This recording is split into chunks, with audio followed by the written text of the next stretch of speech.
RCR presenta Enlace Educativo. Desde estos momentos analizamos con entrevistas y comentarios la coyuntura educativa que el magisterio necesita saber en nuestro país. Bajo la conducción de los profesores Gilmer Mesa y Jacqueline Santos. Iniciamos Enlace Educativo, una producción del SUTEP.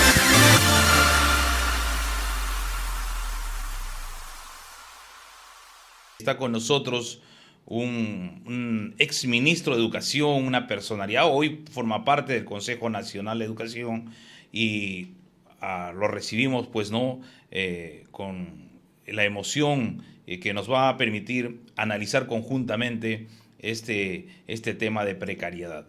Profesor Grover, muy buenos días, un gusto de estar con usted en el programa. Usted ha sido exministro y conoce perfectamente nuestra realidad. Y hoy forma parte del Consejo Nacional. ¿Cómo estamos en el sector, teniendo en cuenta que existe una brecha de más de 160.000 millones de soles en infraestructura? ¿Cuál es ese diagnóstico desde su perspectiva sobre el sector de educación al conmemorarse una fecha tan importante como el Día Internacional de la Educación? Mire usted, allí creo que hay una coincidencia que me imagino no es difícil de alcanzar respecto de no solamente de la confirmación de un déficit, sino de la forma en que se debe resolver. Yo diría que eso ya es una enfermedad instalada en la realidad educativa y no por ello estoy de acuerdo, evidentemente, pero insisto en ¿qué se ha hecho a lo largo de toda nuestra vida para poder resolver el problema? Y tengo la impresión de que si algunos esfuerzos se han hecho, siempre fueron hechos. Entonces, cada que pasa, vemos a la misma pregunta, comienza el año escolar y nos damos cuenta que tenemos una cantidad de millones de soles en contra o que se necesitan para el tema de la infraestructura educativa. Pero no estoy seguro de que la atención a este problema sea realmente una preocupación. Parece que un ambiente. Y eso lamento mucho. Yo creo que en muchos casos los gobiernos nacionales podrían hacer más y no lo hacen. Eso. Yo creo que la desconcentración y la descentralización en general, pero en materia educativa, todavía está en su etapa inicial, ¿no? Somos un país complicado a la hora de asumir responsabilidades. Y me da pena decirlo, pero sigue siendo parte de que se ha ido agravando más bien de nuestro comportamiento. Permítame comenzar por mi apreciación respecto del asunto de la descentralización, y no solo educativa, porque creo que ese era la gran reto del país hace décadas ya, y no se ha resuelto.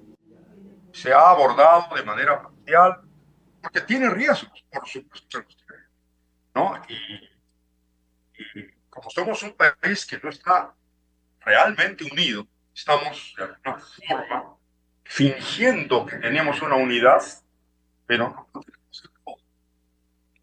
Eso me preocupa, no lo comparto, me fastidia, me incomoda, pero es parte de la realidad. Entonces, claro, en contra de un concepto de centralización que sea efectivo y que sea exitoso. Existen estas amenazas. Pero hemos terminado una especie de parodia, una especie de farsa, y hoy día le llamamos gobiernos regionales a lo que... Frente a eso, en el programa de eso y poco eso.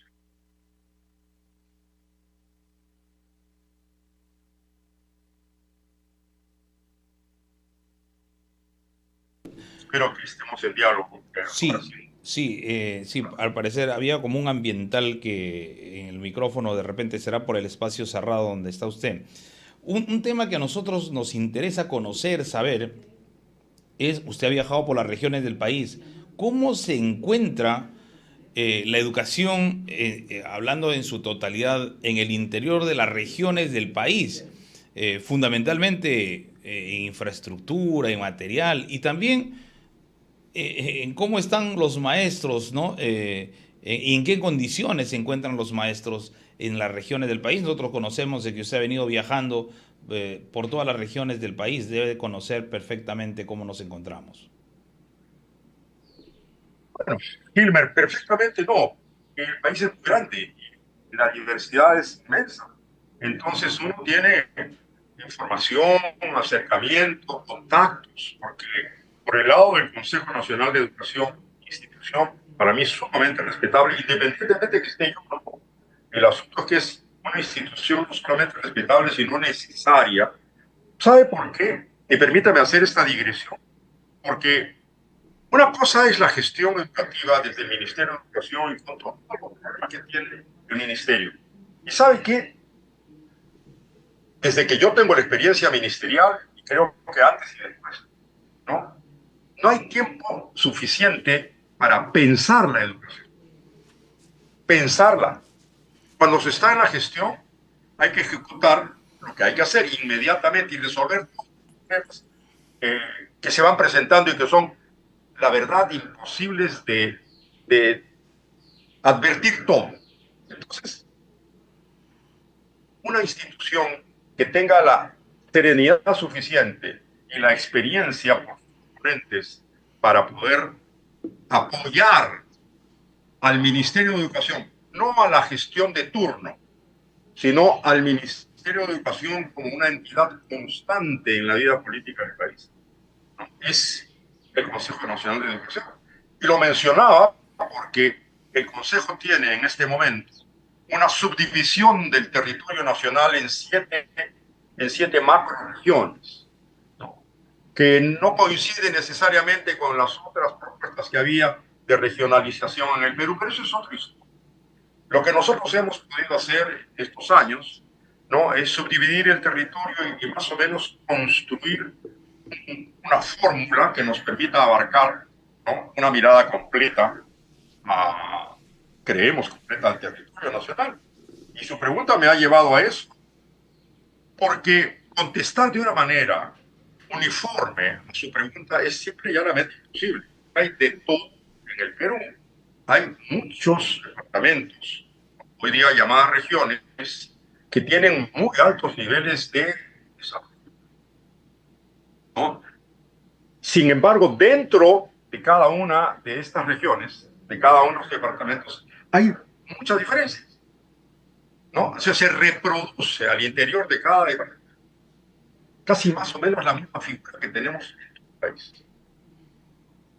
Eso es muy diferente, a ver, que no parezca una contradicción. Eso se repite, no obstante la diferencia de las regiones. Una región amazónica, por su territorio y por su naturaleza, puede tener muy buenos rendimientos en las ciudades que están, digamos, al centro, pero en el área periférica de la costa. Esto sucede, por ejemplo, también totalmente distinta a los. Yo soy de Tacna. Mi departamento tiene más del 92% de población en la capital, en la provincia y en la ciudad completamente de Tacna. Y tenemos 3 provincias más. Los rendimientos, de todas maneras, son ligeramente inferiores en el área periférica, en Arequipa. Porque Arequipa, ¿qué tal son los rendimientos académicos? Estos 3 departamentos se turnan. Pero no es lo mismo lo que pasa en la periferia de Moquegua y tampoco la de Arequipa. Entonces replicamos a nivel de departamentos y regiones lo que pasa en el Perú. Por eso es que era tan importante que enfrentáramos todo el proceso gubernamental del Perú con una nueva mirada que se llama descentralización, pero que, repito, ha terminado siendo una parodia, y eso es lo que tenemos ahora como. Profesor, nos indican desde el grupo de investigación del programa que hay una brecha todavía en la entrega de material bibliográfico en las regiones del país, y esto ha ocurrido en el 2024. ¿Qué se avisora para el 2025? Si es que se hace una distribución de 11.5 millones de materiales didácticos para la cantidad de nuestros estudiantes matriculados, no es exacta. Es decir, deben de existir estudiantes que no han recibido ese material. Y como usted explica, y que ocurre un efecto reflejo entre la capital y las regiones del país, y dentro de las regiones debe ocurrir lo mismo entre la capital de la región y sus provincias más alejadas, esas provincias deben de ser las más abandonadas. Y entonces, si se busca una educación equitativa y justa, habría que trabajar por tratar de cerrar esas brechas y de ese olvido.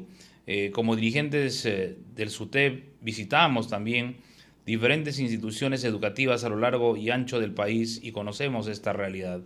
¿Qué se avisora para este 2025? ¿Qué sería lo deseable para este 2025 en cuanto a cerrar esta brecha en infraestructura y material didáctico? Mire usted, colega, yo creo que lo primero que se tiene que hacer, no sé lo que se avisora, no estoy en el día a día de las decisiones políticas del ministerio actual, de la gestión actual. ¿Cómo va a ser la distribución? Créame sinceramente que lo ignoro y tampoco tengo el interés suficiente como para dedicarme a hacer ese tipo de seguimiento. Yo lo único que sé es que lo que hay que priorizar son las áreas rurales. Hay que priorizarlas, porque ahí hay que establecer un principio básico de diferenciación, de discriminación positiva, ¿no? O sea, comenzar por lo que más necesitan.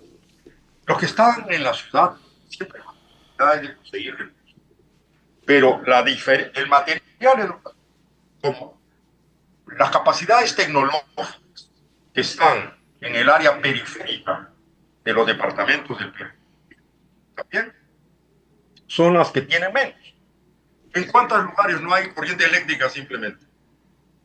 Entonces la posibilidad de la tecnología puede ser reducida de manera infinita. Por eso es que la mirada educativa tiene que ser de verdad. Si seguimos con un concepto sectorialista de la educación y pensamos que todo lo tiene que resolver el Ministerio de Educación, estamos equivocados. Somos lo más importante al final. Lo importante es la noción que pueda tener el gobierno y no es un privilegio, no es que estemos reclamando, oiga, hay que darle, pues, porque es el Ministerio de Educación la mayor importancia. Es que como sociedad necesitamos tener mejores ciudadanos. Por eso permítame recordar de nuevo que el proyecto educativo nacional vigente hasta el año 2036 tiene como epígrafe fundamental por una ciudadanía plena. Por una ciudadanía plena. Lo que estamos viviendo, colega y colegas que nos escuchan, es un gravísimo momento en el cual evidenciamos nuestra pobreza en términos de calidad ciudadana. Y eso no es solamente para el ciudadano de a pie, digamos. Es para toda la clase política entera. Las autoridades que usted país provienen, ¿cierto?, de algún estrato para alcanzar ese rango, esa responsabilidad. Están bien formados ciudadanamente hablando para ejercer ética y eficientemente la función que se les encarga vía electoral. Eso no es, creo, irrelevante. La escuela, hoy más que nunca, mucho la escolaridad, más que nunca, tiene que ser vista como la casa donde se forman los ciudadanos. No los chicos que necesariamente van a ir a la universidad, sino los ciudadanos. Y si eso no se logra, es lo que aspira el Consejo, grita el Consejo Nacional de Educación, hagamos todo lo indispensable para fortalecer las instituciones educativas. Infraestructura, tecnología, equipamiento, son parte de eso, todo, ¿no? Pero con esa finalidad, que ahí se forman ciudadanos. Entonces, para regresar a la pregunta y al tema en cuestión, Hay que darle más al que más necesita, pues. O primero al que más necesita. Y ya debería estar saliendo el material destinado especialmente a los lugares más. En primer lugar, esa es la lógica. Si hay suficiente, no hay suficiente, permítanme excusarme de no saberlo. Pero esto, el criterio con el que hay que distribuir lo que se tenga es el que me parece estoy planteando de manera, para mí, irrebatible. Hay algunas cifras que realmente en educación preocupan. Por ejemplo, el 20,8% de la población del Perú vive en una zona rural y sigue siendo rural. Es decir, aquí no solo tiene que ver el Ministerio de Educación, sino también las autoridades regionales, locales. Salir de la ruralidad, por lo menos los servicios básicos que hacen que sea una población rural, agua, luz, y en ese aspecto ya tenemos dificultades con la tecnología. Pero hay temas, por ejemplo, como el 43,8% de la población está categorizada como pobre. O sea, es una cifra muy alta que debía de preocuparnos. Y si está categorizada como pobre, harán, yo creo, los esfuerzos sobrenaturales para que sus hijos asistan a la escuela, en medio de esa condición económica en la que se encuentran. 3.315.666 no han culminado la educación básica. Es decir, hay personas que no han terminado educación básica y se han insertado al mundo laboral sin haberla concluido. Un 24% no termina su nivel secundario. Son cifras que en educación realmente preocupa. 12.095 son instituciones multigrado, es decir, en el interior un alumno de tercero de primaria escucha cómo trabaja el profesor con un niño de primero de primaria. Es decir, su educación se va a ir trabándose y retrasándose un poco porque no va a tener ese acceso a educación. Son cifras que existen, están ahí, ¿no? Y eso realmente nos preocupa. La perspectiva a futuro en educación, desde el Consejo Nacional que forma parte de usted, desde su perspectiva, su visión, ¿cuál sería? ¿Por dónde abordamos estos temas? No podemos seguir estudiando esta problemática, como por ejemplo decir 8 de cada 10 estudiantes, adolescentes, abandonan la educación porque salen embarazadas. ¿Qué estamos haciendo en el país?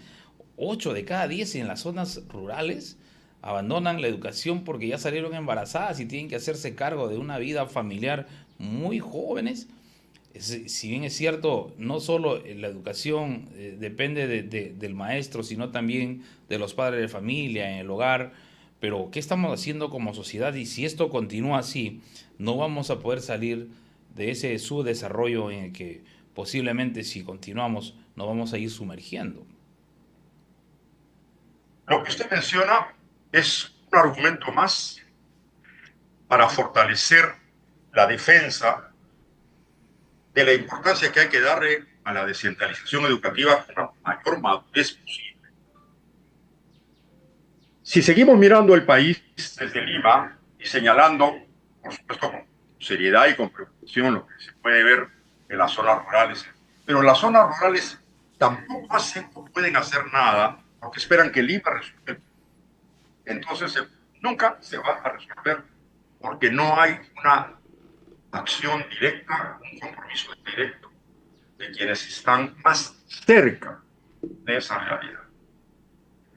El proyecto educativo nacional plantea lo que el país debe hacer de manera continua durante un periodo determinado de tiempo para que el desarrollo educativo no sea de circunstancias y beneficios de carácter particular, generalmente político-partidario, de quien llega al gobierno y llega, por lo tanto, al Ministerio de Educación. Capaz, usted y algunos de nuestros amigos que nos ven dirán, pues es una ingenuidad lo que está planteando. Pero algún día En materia educativa, también las cosas que se empiezan a tratar de terminarse. No interrumpirse porque el gobernante o el ministro se le ocurrió que eso ya estaba suficiente y se acabó, al comienzo otra cosa. Ya pasado a la historia, ¿no es cierto? Con las novedades que yo pongo, que para eso funcionan de ministro. Nuestra lógica, la lógica del consejo, además, es las cosas que se comienzan. Háganla mejor si quieren, pero no, inexplicablemente. Hay muchas que se han hecho, que se han comentado, se han comenzado y se han interrumpido sin explicación, o se han alterado de manera torpe. Entonces, volviendo al asunto de esa realidad que en cada rincón del país es distinta, si tuviéramos gobiernos regionales con un concepto fundamental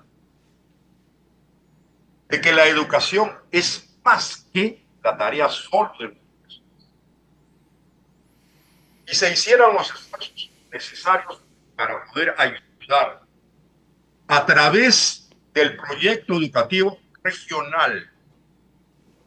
En el Perú, en este momento, hay 18 proyectos educativos regionales aprobados.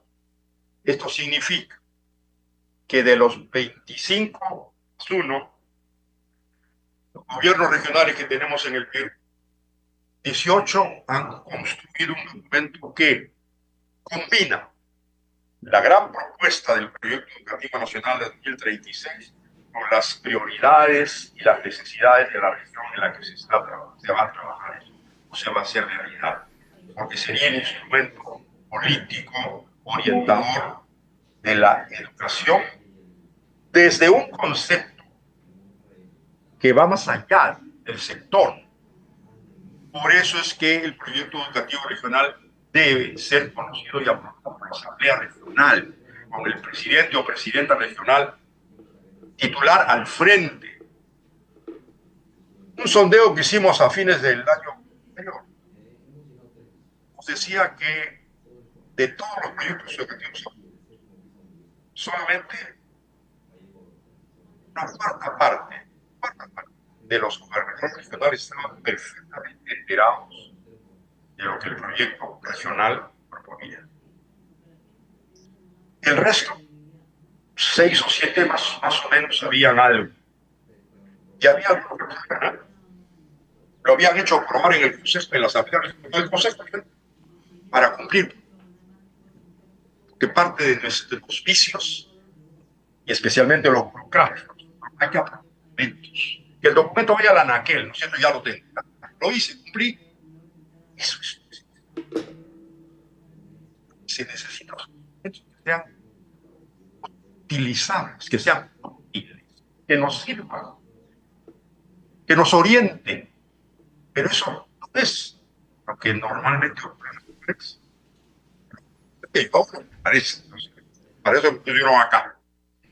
Nosotros luchamos que esto no sea de esa manera, se entienda de otro. Sí, profesor.